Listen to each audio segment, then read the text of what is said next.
Bem-vindos ao Pergunta Simples, o vosso podcast sobre comunicação. A guerra não me sai da cabeça. Vamos voltar ao tema em próximos episódios, ao efeito que a guerra está a ter na nossa cabeça. As imagens da destruição de vidas, de casas, de cidades, são agora o nosso dia-a-dia. O ruído das bombas, o ruído das palavras, o ribombar, o ricochete, a refrega, a retórica. A guerra é feia, suja e cruel. Este programa é sobre aqueles que nos salvam da guerra, os que salvam as vítimas da guerra, os que salvam os que podem salvar.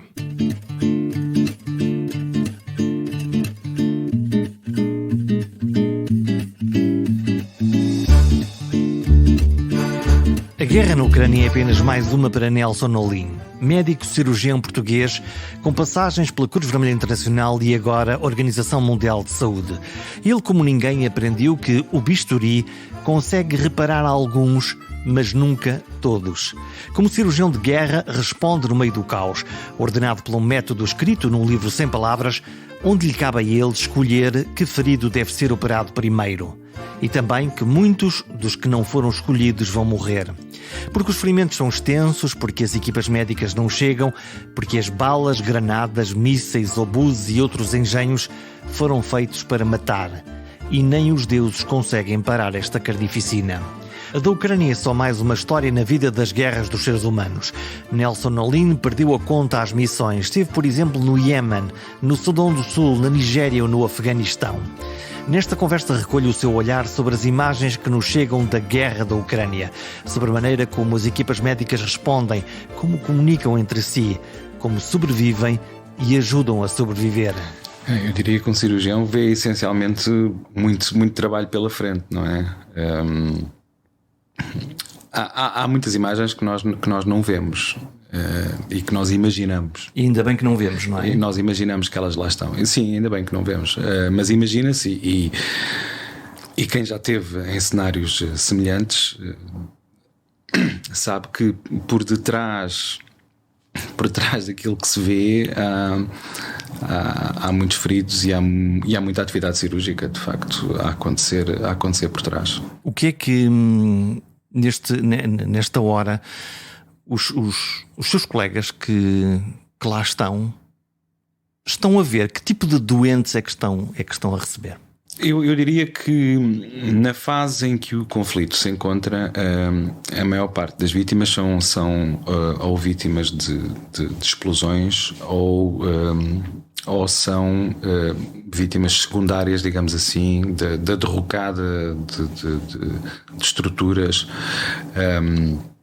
E portanto, isto cai dentro de um grupo de patologia que nós em inglês chamamos de blast injury, e no fundo são tudo aquilo que está relacionado com o efeito da explosão. Sejam pedaços de edifícios, de vidros, sejam balas. Sim, sejam... o blast injury tem nós tradicionalmente classificamos como uma a lesão primária que é causada pela onda de choque imediatamente.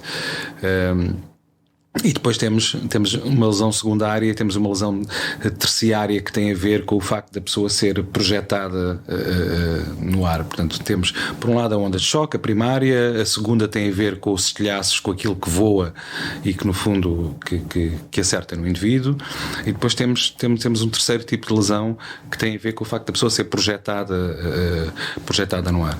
Há quem fale ainda numa lesão quaternária que tem a ver com a inalação de fumos, de gás, etc. E há quem até já tenha descrito um quinto tipo de lesão que tem a ver com o trauma psicológico e enfim que depois vem. Mas essencialmente é isto, é o que eles estão a tratar. Portanto, estão a tratar vítimas, os que estão habitualmente muito perto do local da explosão, e nomeadamente tendo em conta o tipo de armamento que está a ser utilizado, habitualmente não sobrevivem para chegar ao hospital. Daqueles que chegam ao hospital são essencialmente os que têm de alguma forma são atingidos por estilhaços ou que são projetados e são atingidos por por outros elementos estruturais. E portanto, sim, há de haver muitas pernas partidas, muitos braços partidos, muitas cabeças partidas, há de haver muitas lesões torácicas e abdominais a requerer tratamento e eu diria que felizmente eu acho que nesta fase já vamos com um mês disto e tem havido uma série de intervenções muito específicas, nomeadamente dentro da comunidade, com a comunidade cirúrgica dentro da Ucrânia. Eu diria que neste momento eles já estão muito bem alinhados com aquilo que são os melhores protocolos e as boas práticas do ponto de vista de cirurgia de guerra, porque há coisas que nós não devemos fazer na cirurgia de guerra. Que não devemos fazer, portanto Exato. há determinadas coisas que uma provocação que é como é que se diz a um cirurgião para estar quieto? Não é bem dizer para estar quieto, mas há coisas que nós sabemos que são de facto, eu diria que são quase que são proibidas mesmo de fazer em termos de cirurgia de guerra. Por exemplo, nós nunca podemos por exemplo, uma ferida por bala ou uma ferida na sequência de uma explosão, nomeadamente estamos a falar de estilhaços, são feridas que nunca podemos fechar naquele dia. São feridas que têm que ser limpas, têm que ser, o termo cirúrgico é desbridadas no fundo, tem que haver uma limpeza cirúrgica. E não se fecha porquê? E não se fecha porque nós sabemos que estas feridas têm um alto potencial de infecção. E o fechar a ferida naquele primeiro dia deixa de as ver. Não é só o deixa de haver, cria um ambiente propício ao desenvolvimento de facto de bactérias e de elementos patogénicos que, deixando aberto e deixando aberto, permite, não só permite que haja, do ponto de vista fisiológico, que haja ali uma reposição do ambiente, eu diria quase natural, e isso permite-me ir ao terceiro dia, ou ao segundo ou terceiro dia, habitualmente, ir ao terceiro dia, reavaliar aquela ferida, ver se é preciso ainda, se há ali zonas que têm que ser tiradas, e então aí fechar. E isto porque, muitas vezes, nomeadamente, o problema tem a ver muitas vezes com os tecidos moles, e nomeadamente com o músculo. O músculo, na sequência das explosões, mas também as feridas por arma de fogo, e nomeadamente de calibre militar. Calibre de guerra. De calibre de guerra, o que acontece é que a lesão do músculo não é imediatamente visível. Há determinados sinais quando estamos a fazer a cirurgia, e um cirurgião experiente já os reconhece todos, que diz: este músculo não vai ser viável. Ou seja, nós estamos, lá está, demasiado CSI nas televisões. Sim. Vemos o que é que são balas de pequeno calibre que perfuram a pele e o músculo, mas que são mais ou menos, circunscritas. Quando nós estamos em guerra, o tipo de armamento que é usado faz estragos diferentes. Completamente diferentes. E aliás, isto é algo que os cirurgiões europeus, de alguma forma... Aquilo é feito para matar. Aquilo é feito para matar, porque... E tem pouco a ver com o calibre. Aliás, porque, por exemplo, uma pistola de 9mm tem um calibre maior do que uma bala, uma 7.62 de uma Kalashnikov, por exemplo. O que acontece é que a bala da Kalashnikov leva uma energia cinética pelo menos 5 ou 6 vezes maior. Portanto, vai a rodar, mais depressa? Vai muito mais depressa. E portanto o dano é muito maior. E portanto o que acontece é que toda esta energia que a bala transporta, ao tocar no corpo, transfere toda esta energia para o corpo. Portanto, e faz um estrago maior. Portanto, se eu tiver a falar uma pistola de 9mm, como a polícia usa, se calhar tem ali 500, 600 joules de energia que são passados ao corpo.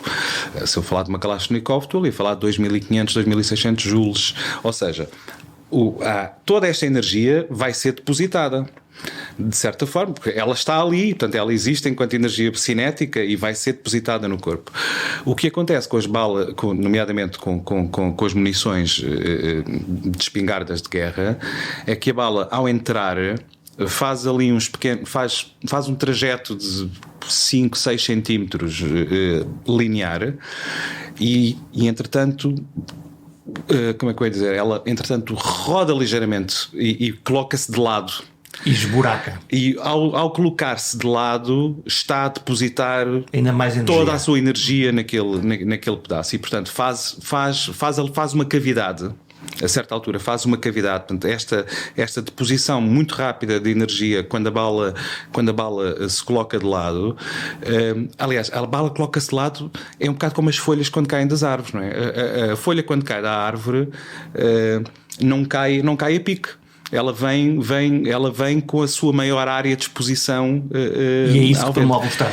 E aqui é exatamente a mesma coisa. Portanto, ela deposita a energia de lado e isto faz um estrago muito grande, que não é imediatamente visível, porque isto é engraçado. Mesmo para um cirurgião que tem experiência. É uma cavidade, porque aquilo que faz cria-se uma cavidade temporária que expande e depois colapsa. E portanto não dá para ver olho nu. E portanto, quando nós vamos operar, eu vejo um orifício de entrada e eventualmente posso ou não ter um orifício de saída, dependendo, mas o que acontece é que à medida que nós vamos explorando e portanto entrando na lesão, a certa altura, quando encontramos o músculo, e o músculo é tradicionalmente nestas questões o ponto crítico, há muito músculo ali que já está morto.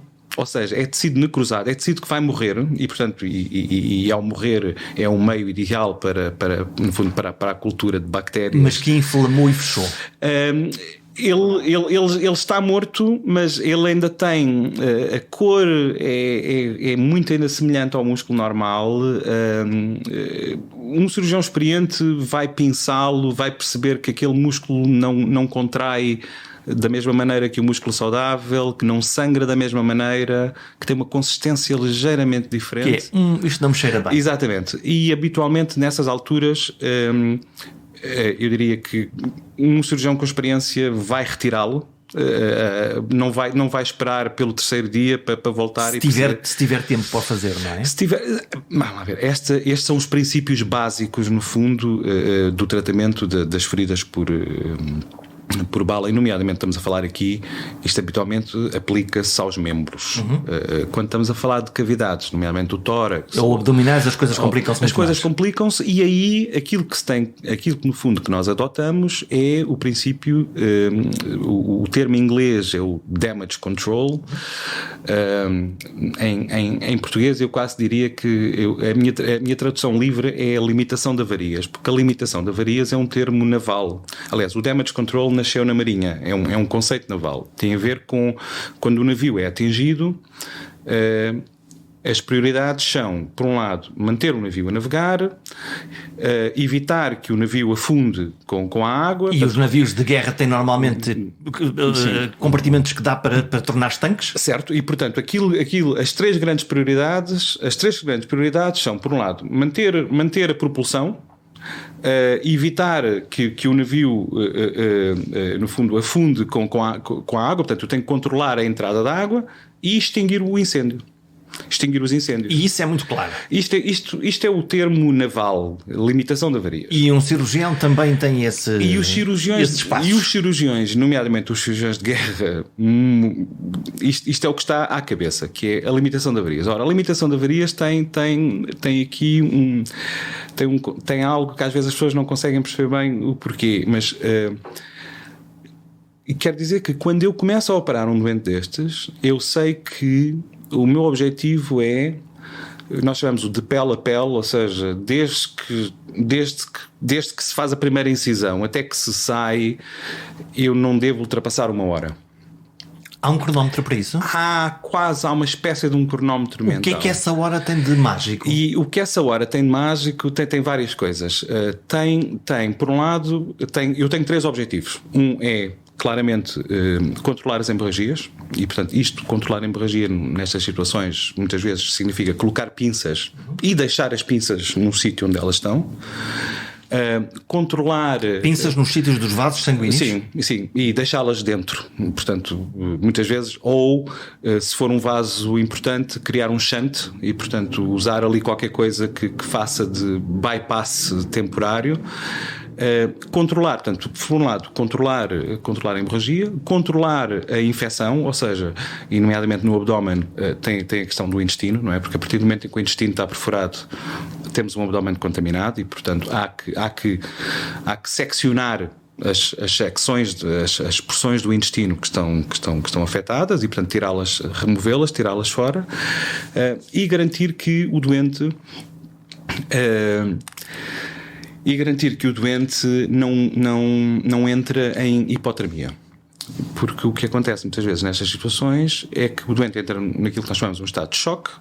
No estado de choque nós produzimos menos energia, menos ATPs, portanto, do ponto de vista químico estamos a produzir menos energia, e ao produzir menos energia o nosso corpo perde. Desequilibramos. O nosso corpo perde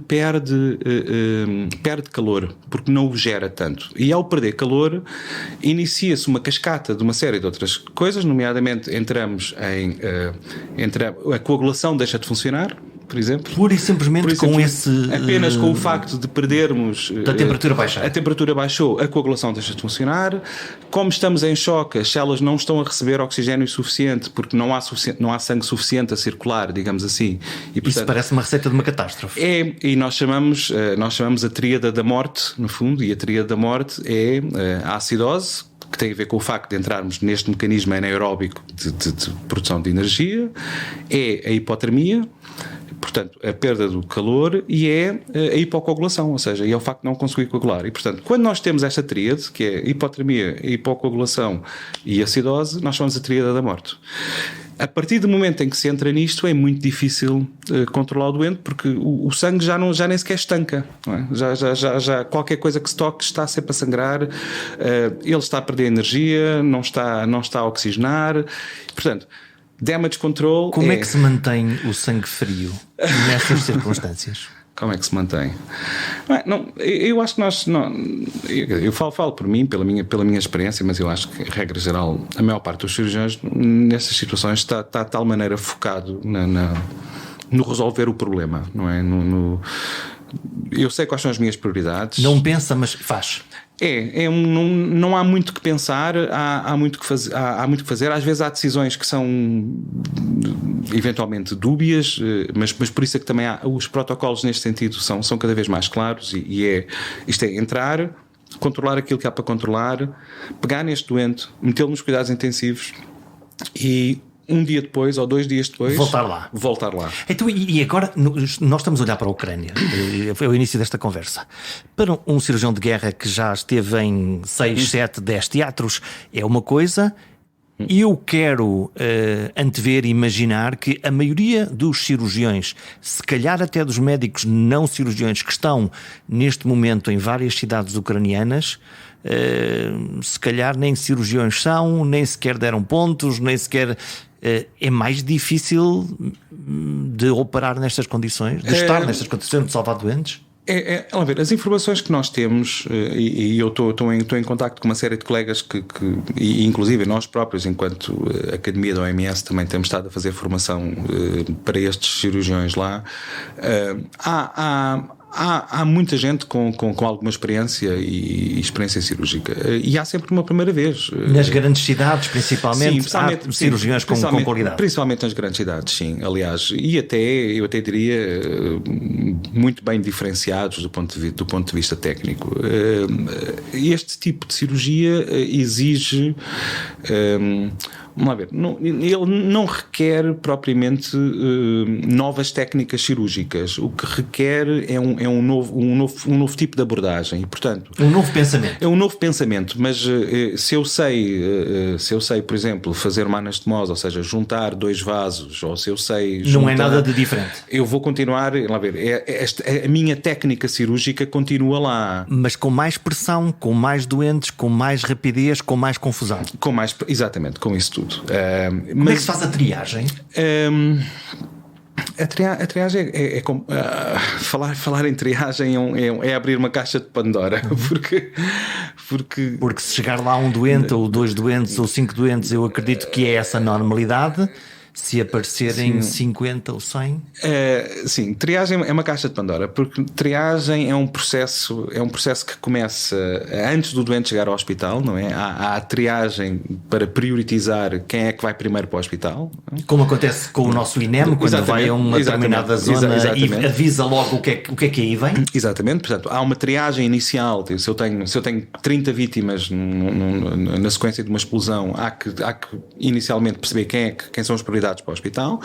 Depois deveria haver uma segunda triagem à entrada do hospital, no fundo a separar aqueles que são doentes que nós chamamos doentes que andam dos doentes que não andam, porque claramente um doente que anda diz-me logo uma série de coisas. Eu sei que a via aérea está aberta, eu sei que ele está a respirar, eu sei que ele tem pressão arterial suficiente para ter sangue para ter oxigênio no cérebro e manter-se em pé. Portanto, há ali uma série de informações que eu consigo tirar só pelo facto de ver alguém a andar.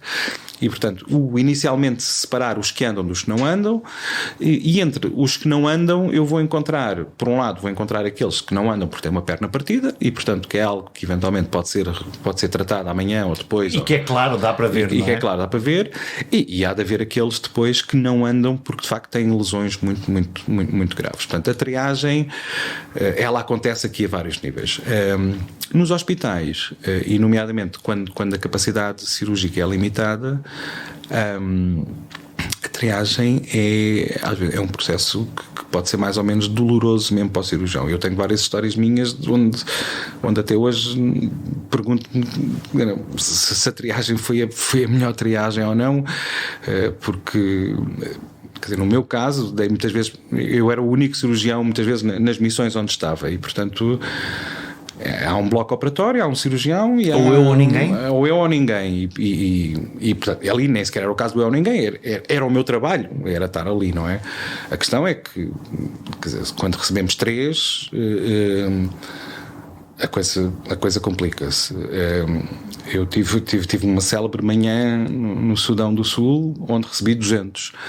200 pessoas a precisar de cuidados. 200 baleados. E o que é para oferecer?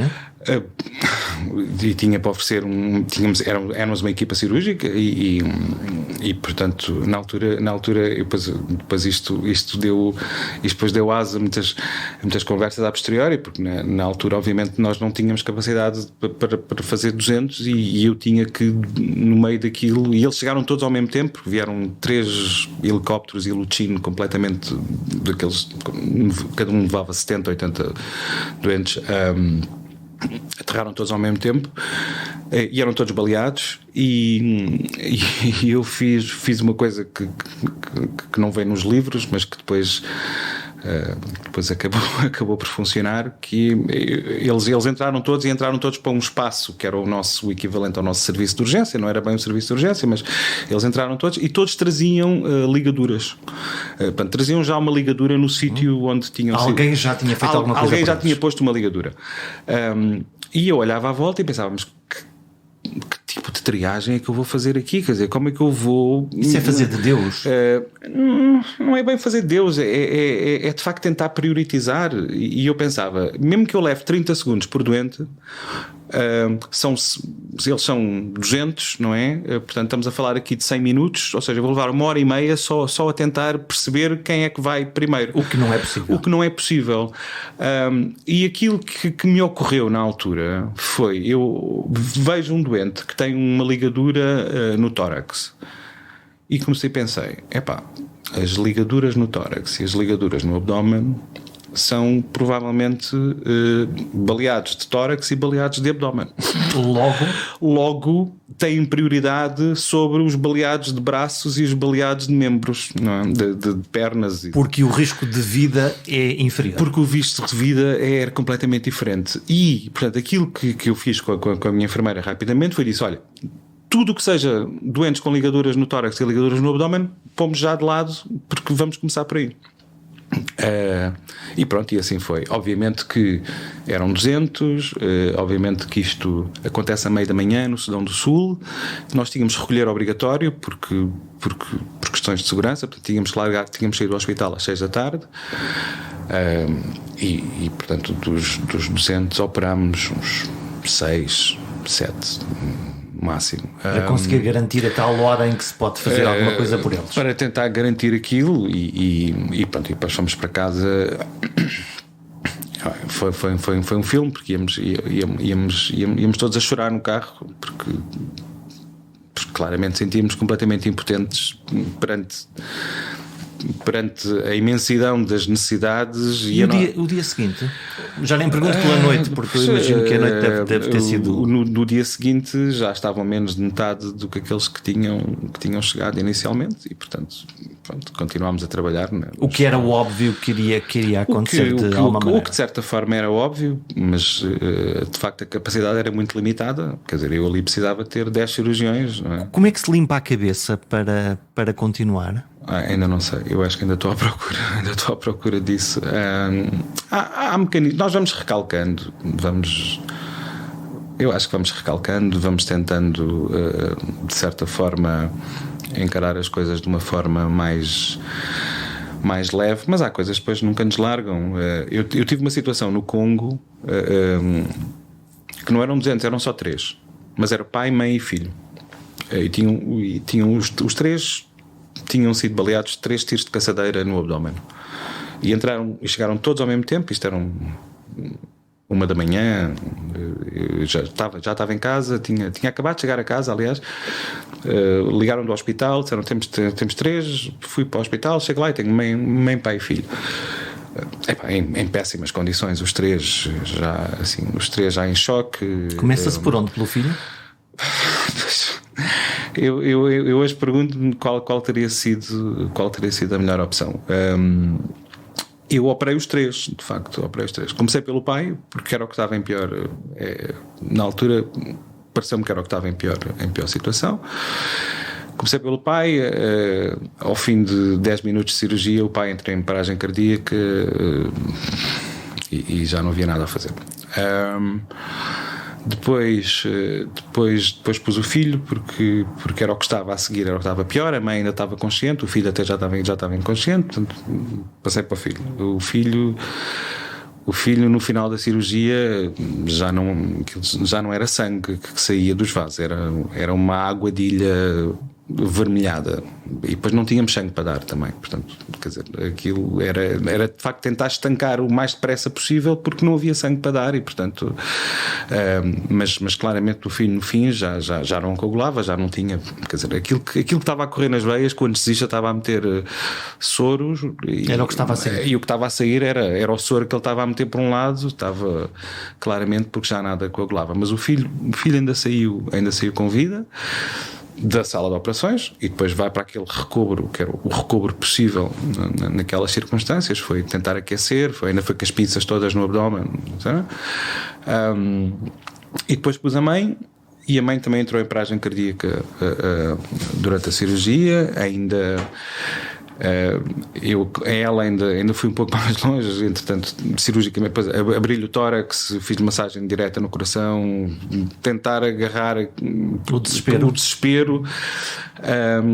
E ela aguentou-se até ao final, mas depois, na manhã seguinte, portanto, o pai já tinha morrido na sala, os outros 2 morreram na manhã seguinte, naquilo que não era propriamente uma unidade de cuidados intensivos, porque nós não tínhamos uma sala onde havia um enfermeiro e tínhamos alguns cobertores para aquecer e dando soros.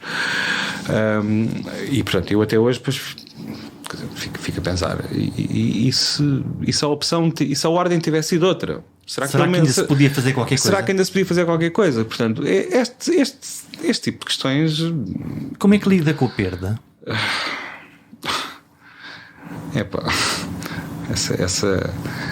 Essa é a pergunta mais difícil.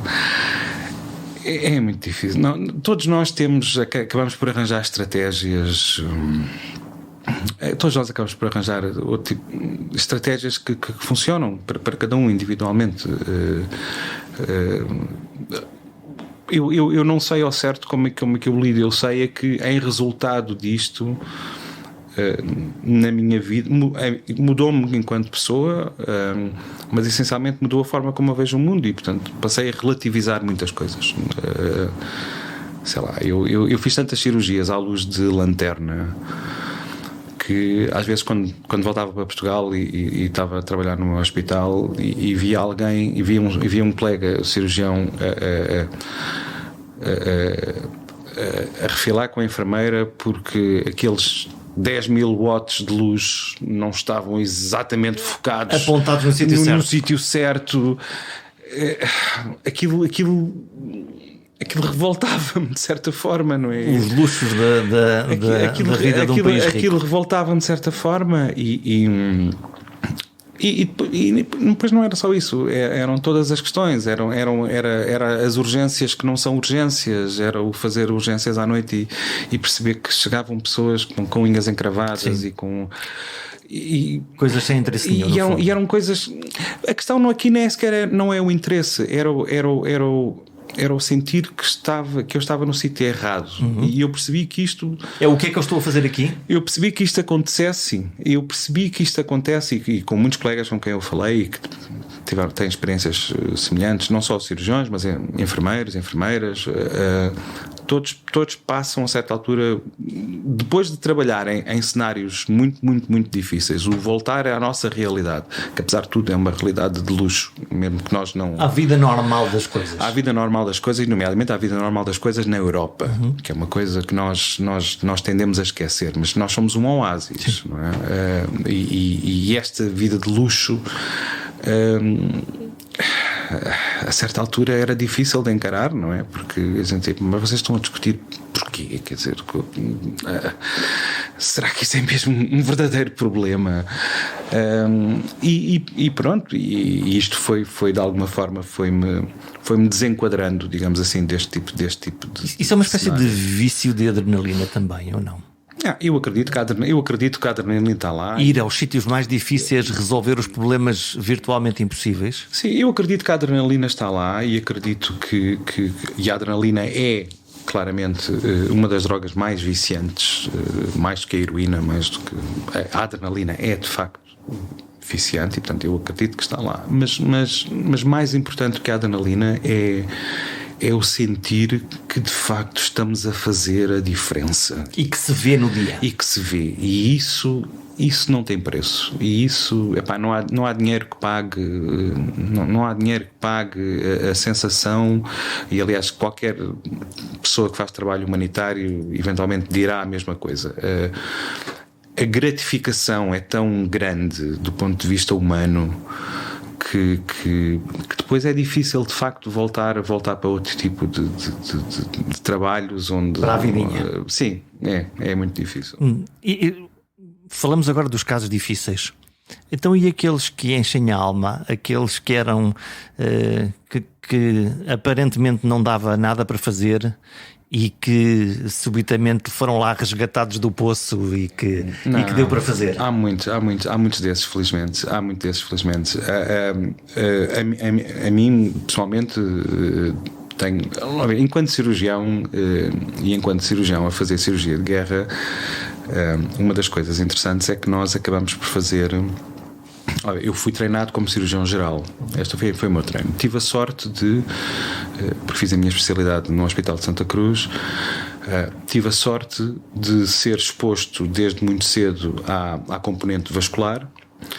Tive a sorte de ser exposto desde muito cedo à componente cardíaca e torácica.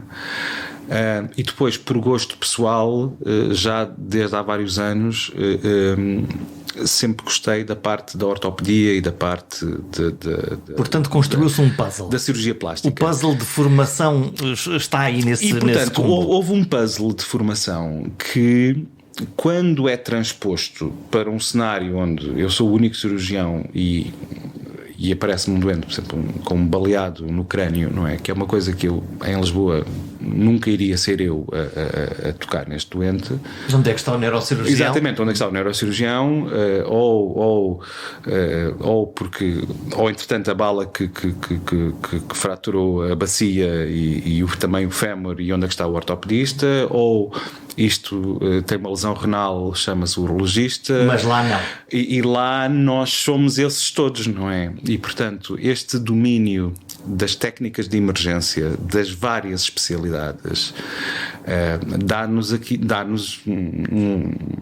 um arsenal, um lastro muito, muito interessante do ponto de vista de abordagem. O que não quer dizer que, e eu lembro-me, por exemplo, no Congo tinha um caso super complicado, porque era um doente que tinha sido baleado no húmero, portanto no braço, e ele tinha o húmero completamente desfeito, parte do húmero estava completamente desfeito e portanto teve que ser todo retirado.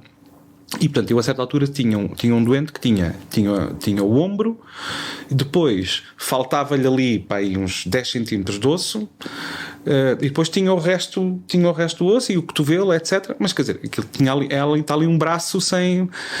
Epá, e do ponto de vista cirúrgico isto é um pesadelo, não é? E portanto eu lembro-me de ter passado semanas a trocar mensagens com colegas meus ortopedistas aqui em Lisboa, e a mandar-lhes os raios-x e a mandar-lhes coisas, dizer, o que é que eu faço? O que é que se consegue fazer aqui? O que é que se consegue fazer aqui? E eles então faziam desenhos e mandavam-me uns diagramas e diziam: olha, tens que meter uns arames assim, e tens que meter uns fios desta maneira, e tens não sei o quê, tentar encurtar, E por exemplo, lá está, esse foi um dos casos que eu achei que a certa altura que aquilo ia acabar numa amputação do braço, porque quer dizer, é uma coisa inútil, tinha ali um peso pendurado sem qualquer função.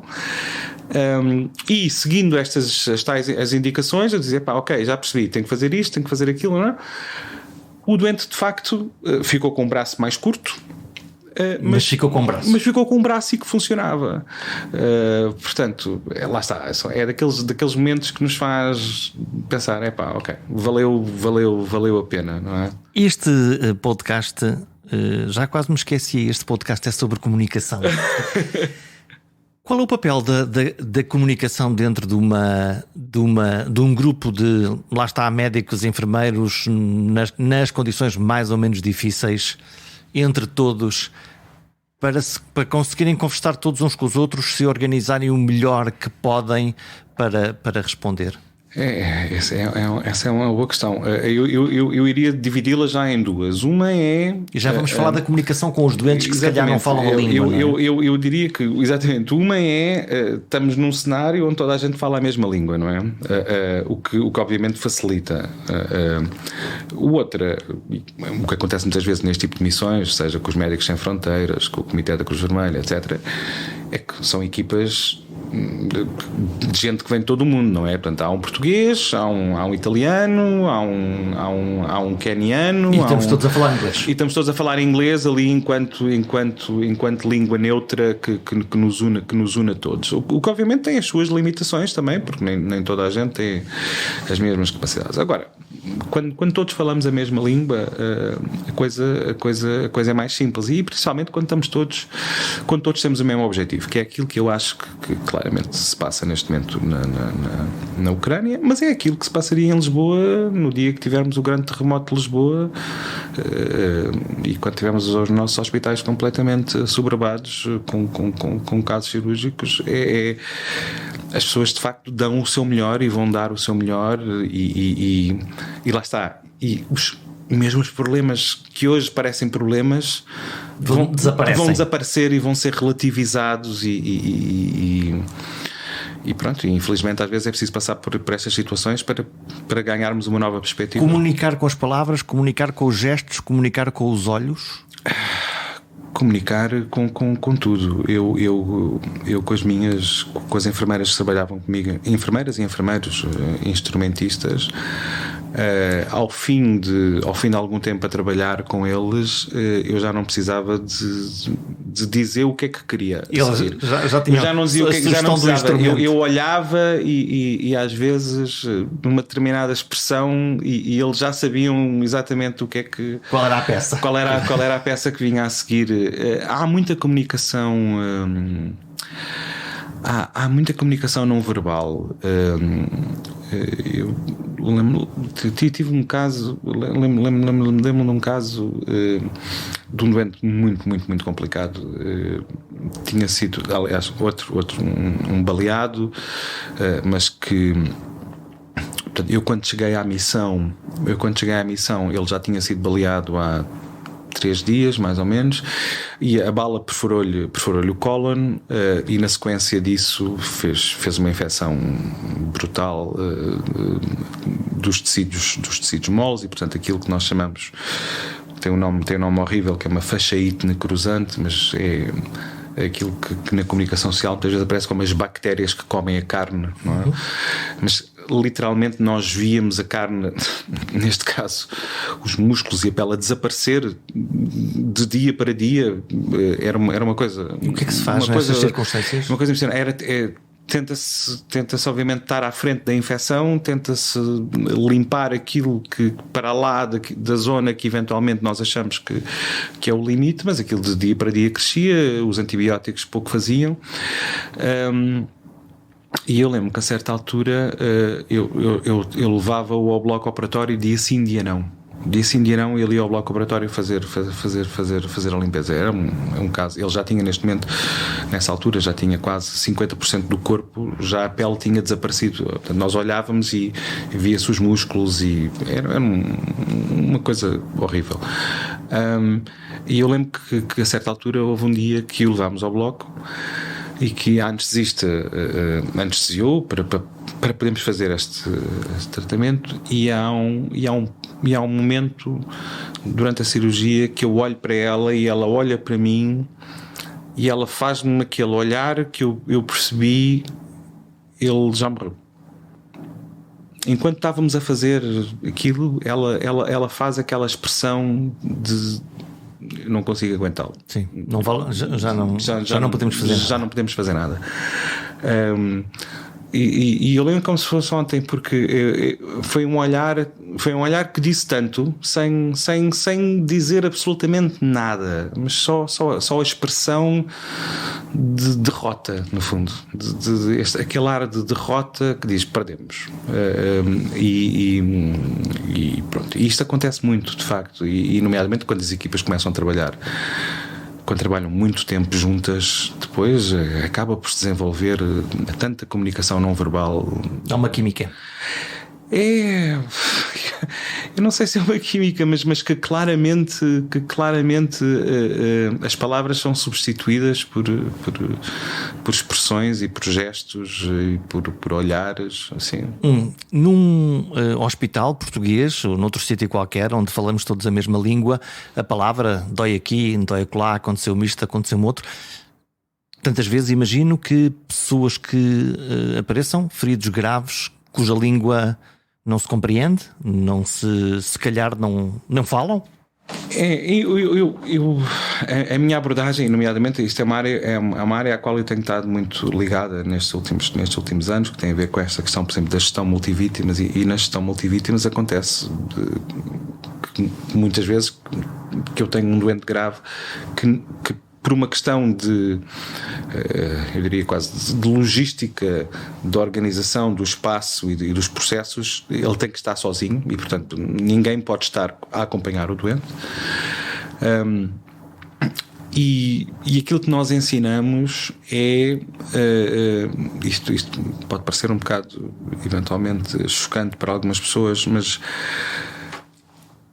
a única forma de nós, e nomeadamente numa situação multivítimas, de eu de facto poder fazer a diferença para aqueles que são verdadeiramente graves, é se nós nos distanciarmos do doente enquanto indivíduo, enquanto uma pessoa que tem nome e que como se fosse um objeto. É quase isso, mas é essa mecanização que lhe vai salvar a vida e que me vai permitir depois saber o nome dele. Aumenta a eficiência do processo? Aumenta muito a eficiência do processo. O que acontece é, por exemplo, o exemplo mais simples é este. Numa situação multivítimas, aquilo que nós no fundo ensinamos é que, à medida que as vítimas chegam ao hospital, nós entregamos um processo que tem um número e a pessoa torna-se aquele número. Eu sou o 001 ou o 002 ou o 003. perfeitamente dispensável do ponto de vista de processo saber se tem 30 anos, 35 ou 45 ou 70. É uma etiqueta. É uma etiqueta. É completamente dispensável saber se é a Dona Maria ou o Sr. José ou... O 001 tem isto. O 001 tem este problema e este problema tem que ser tratado já. E esta quase que objetificação da pessoa nestes cenários extremos é o que lhe salva a vida. Porque não há tempo perdido, no fundo, a recolher dados. Uhum. Então e a compaixão? A compaixão está lá. Ela não. Vamos ver, ao operar um doente destes, eu continuo. Eu tenho uma pessoa à minha frente. E quer salvar o 001. E quer salvar o 001, porque eu sei que por trás daquilo há uma mãe, há um pai, há um filho, mas do ponto de vista processual, por exemplo, é mais fácil. É mais fácil e nós eliminamos isso, e isso aumenta muito a eficácia do sistema, e nomeadamente neste tipo de situações que são verdadeiramente caóticas. A única forma de lidar com estas situações que são extremamente caóticas é adotar um sistema quase que militar, de uma disciplina extrema, de uma eficiência extrema, porque é a única forma o melhor exemplo é nós irmos, imagina, nós temos um furo no carro, ok? E eu tenho 5 amigos dentro do carro e dizem, vamos mudar o pneu. E vamos ver quanto tempo é que a gente leva a mudar o pneu. 5 pessoas, vai levar ali 10 minutos, 15 minutos, 20 minutos, não é? Na Fórmula 1 eles mudam em 2 segundos. Está tudo afinadíssimo. É esta precisão, esta objetividade. Um mecânico que troca aquela roda está preocupado se os parafusos estão bem apertados e não se ele vai ganhar a corrida ou não vai ganhar. Exatamente. Portanto, este foco extremo no saber exatamente qual é o meu papel, o que é que eu tenho que fazer, e cada um, no fundo, saber qual é o seu papel. Isso multiplica a capacidade e o número de processos que nós conseguimos fazer por minuto. Exatamente. E esta é a diferença, e este é um dos grandes segredos da gestão multivítimas. De facto, é o simplificar o processo, no fundo, isto é quase... Isto tem muito a ver com teorias de gestão que têm a ver com o lean thinking, não é? Com esta ideia do vamos tirar tudo o que são gorduras e acessórios. O que é realmente o core aqui? O core é estancar esta hemorragia. Não é estancar a hemorragia da Dona Maria Luísa que anda com dores nas costas desde há 3 dias. Isto logo se vê. Isto logo se vê, não é? E portanto, esta objetivação... que às vezes as pessoas vão dizer mas isto é quase uma desumanização. Não é uma desumanização, esta é a forma de continuar a termos o humano depois, porque se não for assim vamos perder estes doentes, não é? Ainda esta manhã notícias da Ucrânia davam conta de 197 crianças que morreram. E quando essas multivítimas são crianças? Nem é preciso ser multivítimas. Eu trabalhei muitos anos no INEM, fiz mais de 10 anos no INEM, e apanhei todo o tipo de situações possíveis e imaginárias, comboios, acidentes frontais, tudo, praticamente tudo. E lá está, e nós vamos criando este calo, não é, de ir vendo as coisas. E houve um dia que eu fui chamado para uma situação, e eu lembro-me de que era um prédio, era um segundo andar, que nós entramos, fomos pelas escadas, e quando eu chego ao segundo andar tenho os pais com uma criança que tinha 2 meses, 3 meses nos braços, inanimada, e foi provavelmente das coisas mais desesperantes que eu fiz. O técnico que estava comigo, a tentarmos reanimar aquela criança que na verdade não sabíamos há quanto tempo estava inanimada, portanto a percepção era que não, isto foi uma coisa que aconteceu agora. Mas o aconteceu agora, quer dizer, desde que aquilo acontece, ou melhor, desde que as pessoas percebem que aconteceu, ligar o 112, fazer não sei o quê, fazer sair o carro, ir... O tempo corre. O tempo corre, não é? E nós não conseguimos reanimar a criança. E mais uma vez, quer dizer, é impensável pensar o que é que está na cabeça daqueles pais, não é? É impensável dar aquela notícia sem falar, mais uma vez. Eu acho que a maior parte das notícias de morte que eu dei, acho que nem sequer cheguei a falar.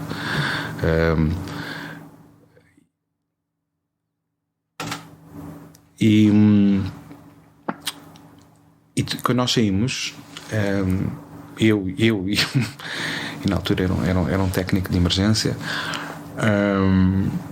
fomos os dois para o carro e olhámos um para o outro e tínhamos lágrimas nos olhos, ambos, porque ambos percebemos lá está, o quão impotentes nós somos tantas vezes perante situações que nós gostaríamos de ter a capacidade de resolver, não é? E portanto não foi preciso ser multivítimas, mas o facto de ser uma criança, o facto daqueles pais terem tanta esperança naquela pessoa, não é? Que tiveram, e portanto eu só consigo imaginar multiplicar isto por 100, não é? O que é que não será, não é?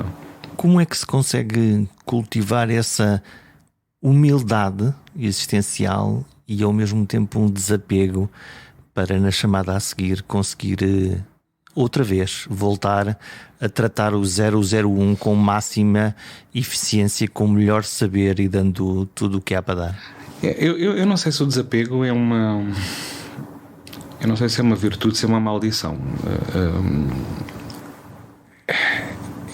Eu acho que era preciso fazer muitas entrevistas a muitas pessoas que viveram experiências semelhantes.